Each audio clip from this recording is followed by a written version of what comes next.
Behave!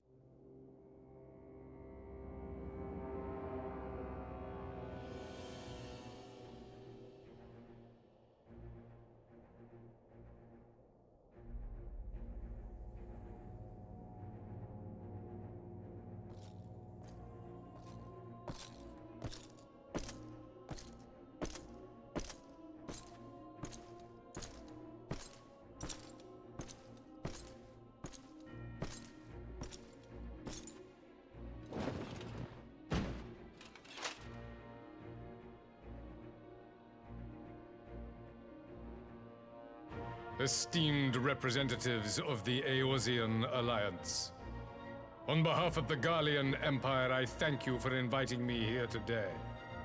As this parley was convened at your request, I invite you to speak first. Very well, Your Radiance. I, Nanimo Ulnamo, 17th in the line of Ul, should be pleased to oblige you. As recent events in Alamigo and Doma have made plain, the subjugation and exploitation of neighboring nations is not a sustainable policy. Should this day end in war, you may very well defeat us, but you will never extinguish the people's desire for freedom. Though it may not be in our lifetime, there will be another revolution, another war, and the cycle will continue. Doma has entered into a concord with the nations of Eorzea, a partnership wherein we recognize one another as equals. Garlemald could be afforded similar treatment. You need only set aside your ambitions and join us in paving a path towards peace.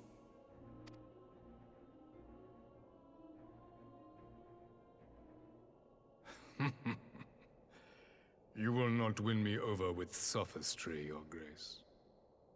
As you know only too well, this alliance lacks the strength to keep the peace within its own borders. Even now, your struggles with the Beastmen continue unabated. Divided, you sow this fertile soil with the seeds of your differences and reap naught but discord and chaos for your trouble. Eorzea must be united under one leader, one purpose. I would offer you both and bring an end to your strife.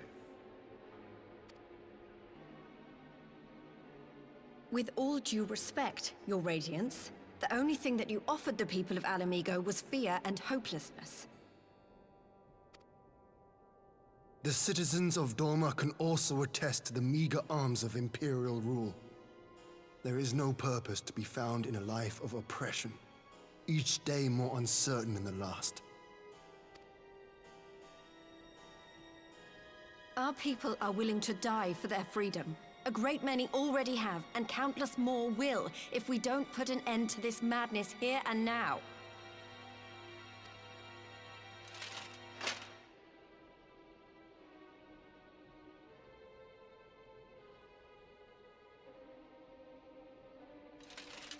We brought order and stability to your lives. This madness and bloodshed is of your own making. You broke the peace, not Garlemald. Peace. Order. You kill our peoples, despoil our lands, take everything that is ours. And what? You expect us to lick the boot that grinds our faces into the dirt?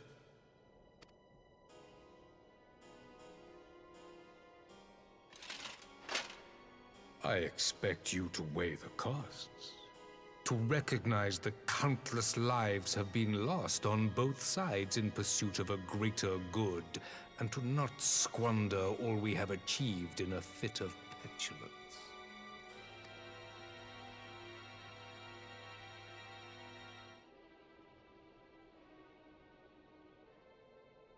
Your Radiance, I fear I can personally attest to the dangers of pursuing one's vision with such righteous fervor.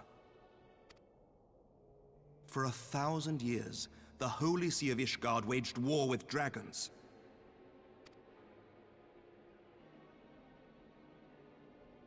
1,000 years of sacrifice, of sorrow and hate, in which we bathed in the blood of friend and foe alike. Had it gone on any longer, we may well have drowned. Yet we have chosen to raise ourselves out of this bloody spiral, and have since made peace with our former enemy. So I understand. No doubt the dragons were more receptive to your overtures in the wake of their leader's demise.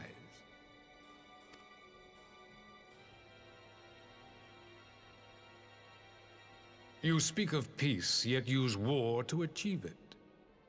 Your father would not have bothered to obscure his intent with honeyed words. He understood that strength is all that matters in the end.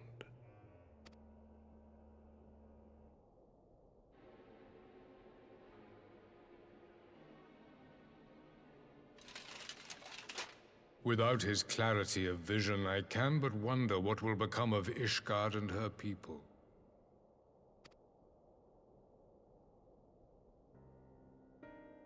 There was a time when Garlemald too lacked a leader of conviction.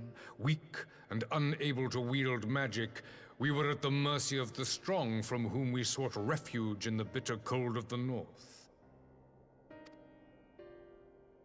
Were it not for the discovery of Ceruleum and the subsequent development of Magitech, we might never have gained the power to take back that which was rightfully ours.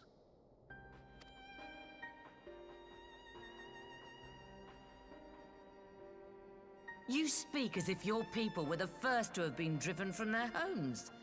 Limsa Lominsa was built by wayward souls in search of a place to call their own.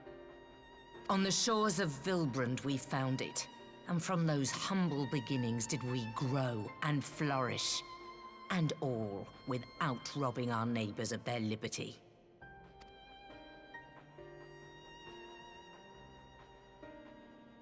So saith the pirate. Am I to believe that you simply asked the kobolds to yield up their lands and that they were happy to oblige you? That you did not drive them out like rats in the hold of one of the many ships seized by your privateers?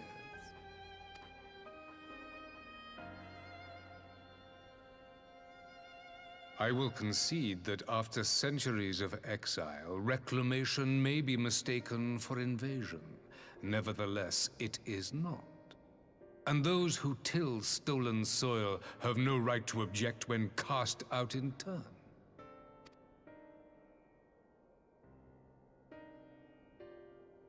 Your uncompromising nature rivals that of the Ixal. They too lament circumstances which they themselves perpetuate. Were they but to embrace peace, we would welcome them with open arms. Indeed, some few have done just that, and now receive of the 12's Wood's bounty. Would that your people might learn from their example.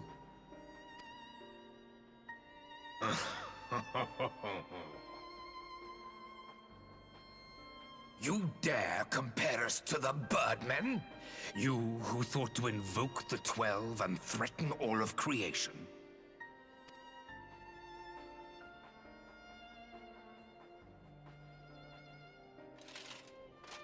I came here in the hope of finding some speck of common ground, but I see now these discussions will accomplish nothing.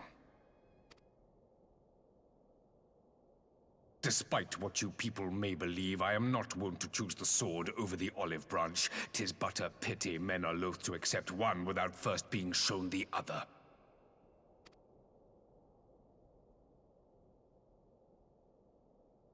Wait, I beg you. This meeting was supposed to be a chance to find a way forward together, not to bemoan the missteps which brought us here.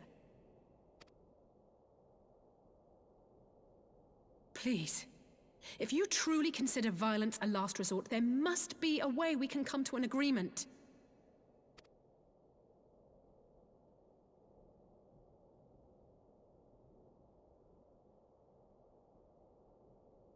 As Mistress Alisaie says, we did not come here to bicker over the past, but to discuss how we might strive towards a brighter future. Emperor Varys, may I suggest a short recess? that all present might compose themselves prior to beginning anew?